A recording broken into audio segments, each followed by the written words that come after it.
قربانی کے جانور میں 7 چیزیں ایسی ہیں جن کا کھانا جائز نہیں ہے۔ حضرت مجاہد رحمۃ اللہ علیہ فرماتے ہیں کان رسول اللہ صلی اللہ علیہ وسلم یکرہ من الشاۃ سبعا، نبی کریم صلی اللہ علیہ وسلم 7 چیزوں کو مکروہ سمجھتے تھے۔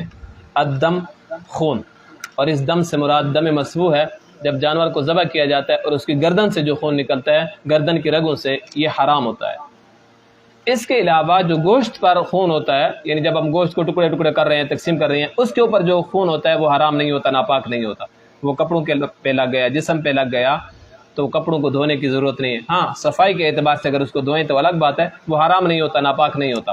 حرام خون صرف وہ ہوتا ہے جب مرغی، بکری، جس چیز کو بھی ذبح کریں اس کی گردن سے جو خون نکلتا ہے، صرف یہ خون حرام ہوتا ہے حلال جانور کا۔ پہلی چیز خون ہو گیا ذبح کرتے وقت۔ دوسری چیز مادہ جانور کی پیشاب گاہ۔ تیسری چیز خصیتین، کپورے جو نر جانور کے ہوتے ہیں، ہمارے ہاں بعض لوگ ان کو کھاتے ہیں، یہ مکروہ ہیں، ان کو کھانا جائز نہیں ہے۔ تیسری چیز غدود ہے۔ پانچویں چیز جو ہے وہ ہے نر جانور کی پیشاب گاہ۔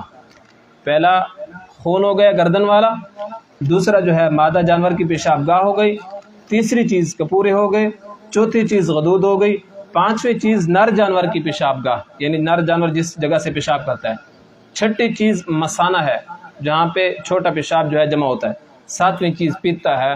ان 7 چیزوں کو کھانا جائز نہیں ہے، اس کے علاوہ باقی چیزوں کو کھایا جا سکتا ہے۔ یہ 7 چیزیں جانور کی کھانا جائز نہیں ہے۔ خون تو وہ حرام ہو گیا، باقی 6 چیزیں ہیں جو ہیں یہ مکروہ ہیں۔ اوجری وغیرہ ہو گئی، اس کو صاف کیا جائے، دھو کر کھا لیا جائے، اس کے اندر کوئی مسئلہ نہیں ہے۔